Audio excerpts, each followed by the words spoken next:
Hey, everybody. Before we jump in, you're probably a service contractor tired of chasing all the wrong leads. You know, the tire kickers, the cheap guy, the person who just says, I don't care what the value is, I just want the bottom line.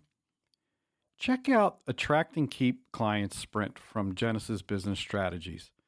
It's a 90-day call free coaching built to help you attract better clients, serve them well, keep them coming back so they tell their friends and family and become raving fans.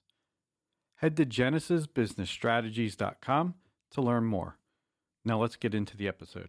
Here's something nobody tells you when you started your business. The customer that's costing you the most money isn't the one who hasn't paid yet. It's usually the one who has. You know the one I'm talking about. They call at all hours of the day and night, renegotiate the price after the job's done. They talk to your team like they know better, and yet you keep them on. Why is that? Is it because losing the revenue feels scarier than losing your peace of mind? Today I want to talk about firing a customer, why it's not as harsh as it sounds, and why keeping the wrong customers might be the most expensive decision you're making without realizing it.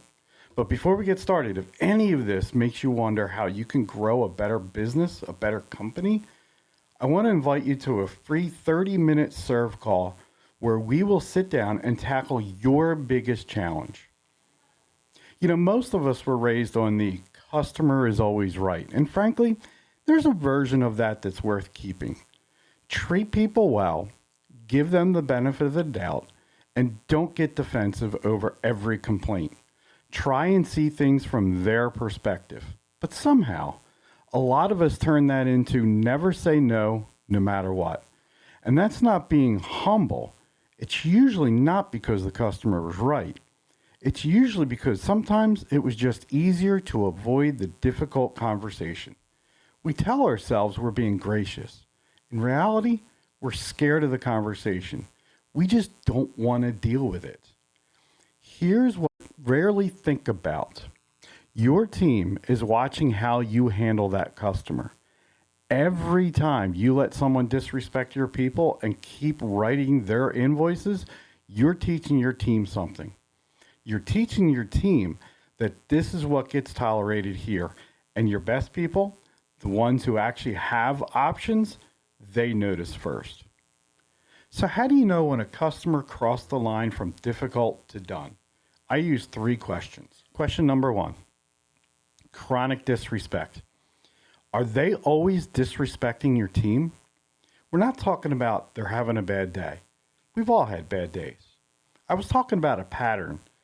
If your office manager and call takers, even yourself, dread that the name on the caller ID, that's real data. Don't just dismiss that. Dig deeper. Find out what's really going on. Maybe you already know.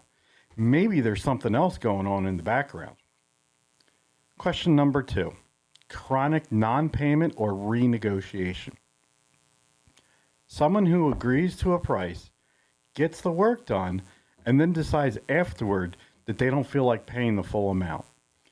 Once, might be a misunderstanding. Twice is a strategy. I have a client that this just happened to him last month. He had a no cooling call in his customer's house. Found out the indoor coil had a massive refrigerant leak. The coil was still under a parts warranty. He talked to the customer, got the approval for the replacement, and after the job was finished and the system was up and running again, of course it was in the middle of a massive heat wave, the customer didn't want to pay for the job. Started demanding a cost breakdown of everything, every part, the labor, everything. Now I'm going to go down a little rabbit trail here, but hear me out. You are not obligated to share with your customer how you run your business. Unless your customer is buying into the business to become a business partner, it's not a right for them to know how much you're paying and then charging them for anything. Okay. Question 3, demands. Demands that cost you more than the job is worth. I'm also going to include job creep. Not every accommodation is bad business, but If you're bleeding time, materials, and goodwill on one account to keep one person happy, do the math on what that account is actually costing you. How many times have you heard from a client or prospective client? Let me spit that out here. Prospective client, and sorry, real estate agents, I've got to throw you guys under the bus here. If you can do just this for me, I'll turn it into more work in the future. First off, the bank, my mortgage company, won't take future work as payment. But most importantly, if I had $1 for every time a real estate agent said that to me over my career, I wouldn't have had to keep the business for 18 years. That alone, I would have been able to retire on. But I digress. Stewarding a business well means protecting your team, not just the bottom line. You don't build something good on the back of people you're letting get run over. I worked with a business owner who ran a service company, and they had this one account that everybody on the team dreaded. Payments were always late, always asking for a discount after the job was finished, even though they had an agreement that the customer endorsed. This guy would talk down and be condescending to whoever answered the phone. The owner kept him on because it was a big account. But every time that name came up in the office, you could feel the whole room brace. So we sat down and built out exactly what I just walked you through. The three questions. The three questions to see if they were worth the effort, and he realized this account had failed every single one. He made the call. He was polite but firm, professional, told the customer this wasn't going to be a fit moving forward, and they would not be able to service them anymore. Here's what surprised him. It wasn't the loss of revenue the team noticed. It was that he actually stood up for them.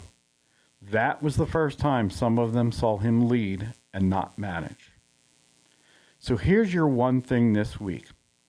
Who is that one customer you may already know, deep down you shouldn't be serving anymore?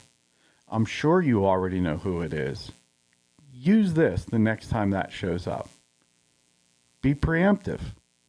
Ask these three questions of that person you're thinking of. And if they fail at one or more of these, you might want to have a conversation with them and see what your team does. But if you're struggling to fire a customer, or maybe you're just not reaching your goals, let's talk about it. Schedule your free serve call. Direct conversation, just working through what you're actually dealing with. There's a link to the schedule in the description below, or you can head to genesisbusinessstrategies.com and schedule there. Thanks for joining me here today, and next week we'll be discussing hiring practice, how they could be keeping you broke. Now, go build something you don't have to apologize for.